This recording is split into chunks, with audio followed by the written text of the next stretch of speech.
point to note is, you know, it generates happiness. It's all of you guys were laughing, and really, that's what we want to convey. Is, you know, Coca-Cola is a brand that really is trying to connect and does connect with the customer at so many different levels, and it's a part of your daily life.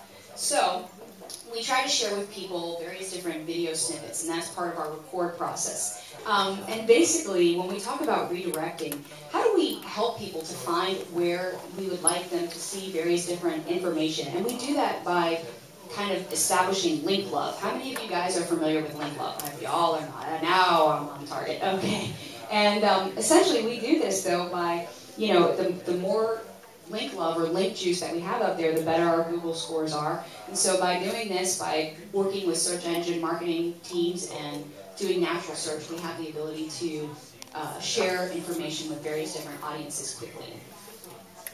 So, now I've talked about the 4 R's. Now we're going to talk for a few minutes about the 4 truths. So we believe that there are 4 truths to social media. First of all, you don't own your brands. And I'm going to show you an example of that in a minute. The second truth is that every day is an election day. So some people may think, oh my gosh, an election, that's a lot of work. And in some respects it is, but that gets back to the importance of listening to what's being discussed online. And it also gets to the importance of knowing what your audience wants. So the third truth is fishing where the fish are. And the fourth truth is the fact that success revolves around developing genuine and compelling content. And I mentioned that before. That is so very important. And I bet those of you who are in this room are sitting there shaking your heads going, yes, if you're just trying to sell information to me and talk to me about how great your brand is, chances are you don't want to hear it. Would you guys agree with me? Okay, good. Okay, so I'm going to show you one more video here. And this really talks to the fact that we believe that we don't own our brands. Basically, you all do. So, we have about 5.4 million Facebook fans, but we didn't do this alone. And this video talks to what happened and how our Facebook page was created.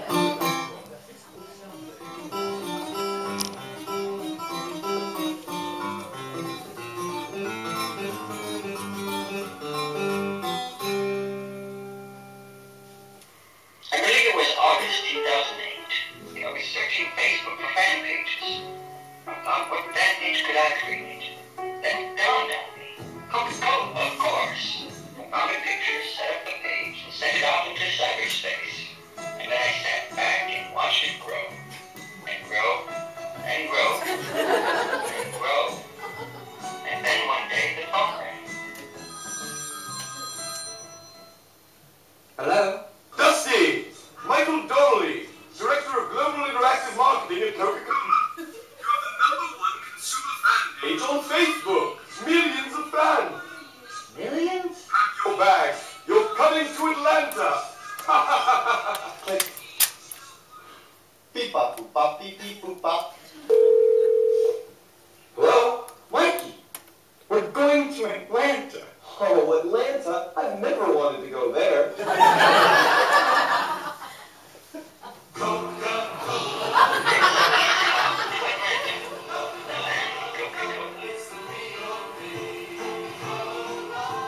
Welcome to Coca-Cola.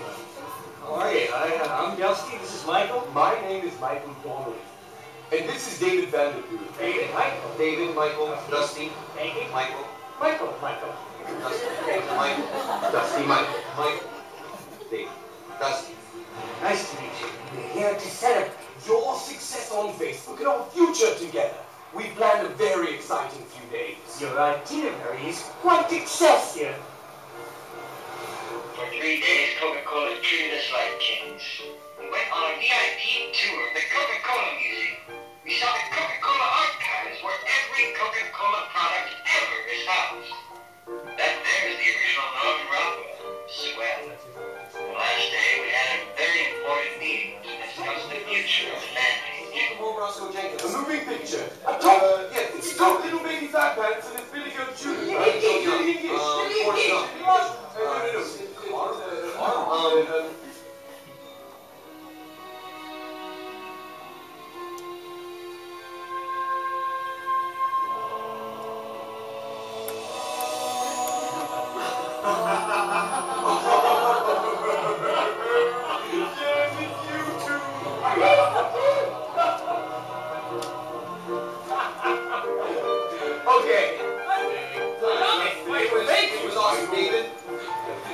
life. Don't forget to write, gentlemen.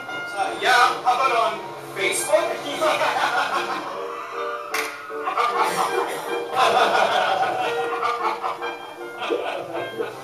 The genius. Thank you, thank you, thank you. Wait! Well, Michael and I have been doing some talking. We'd like you to make a video about what happened here. A video? Tell this story to the world. That's what we're going to do. Yes, we are. We're going to do that now.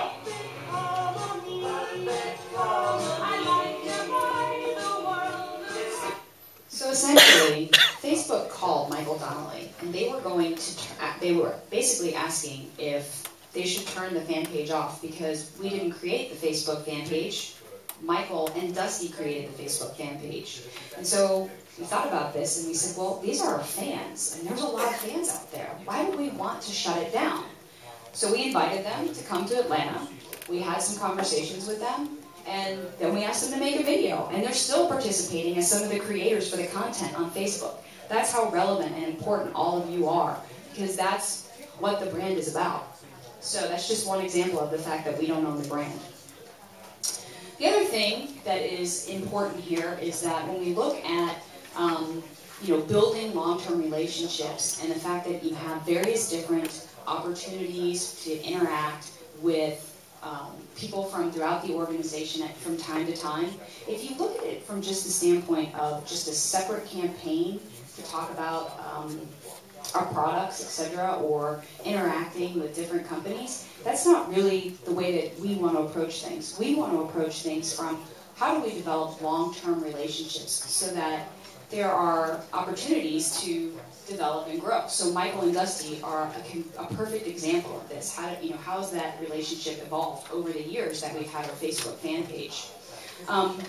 The other truth that I mentioned before is make sure that you fish where the fish are, so to speak. I know that sounds you probably have heard that from time to time, but instead of going out and creating new pages, we say, okay, we want to partner with various different people and make ourselves available. And make ourselves available, whether it's on YouTube and we have a YouTube channel, or if we have a Facebook account that's co-hosted with Michael and Donnelly, or our Twitter account. We don't need to go out there and create a separate Coca-cola activity. So that's an important point, and that's one of the 4 truths. And then I talked about the importance of generating relevant content. Basically, for those of you who may not be familiar with Expedition 206, we have 3 ambassadors that are traveling for all around the world, and they're visiting all of our 206 operations, or our 206 countries, and they have 1 year to do this. Now, when we originally started this program, there were 3 separate teams, and Deirdre had mentioned that there are some clients out there who said, okay, we're gonna ask the consumer what would they like to see, or which team would they like to see out there talking about what generates happiness. So the ambassadors are going around the world, they're visiting all 206 operations to find happiness. And the customer, the consumer, those people who are looking at our information online, they have the opportunity to choose between 3 different teams. These are the ambassadors. They're actually going to be here with us at dinner this evening, so they're going to look familiar to you, and they're going to look really familiar when you meet them this evening. So they're here in China to celebrate the World Expo and Founders Day. So I think they'll have some interesting discussions with you all at dinner this evening. But that gets into creating relevant content for people, having those experiences. So really the key takeaways are, we have our 4 truths, our 4 R's, and we believe it's important to fish where the fish are, as well as to create relevant and compelling content. And that's something that all of you participate and help us to understand and do a better job of every day. So the other important element is to make sure that we're having fun and that you're having fun. So with that, I have the opportunity to take 1 or 2 questions, and then we have to move on to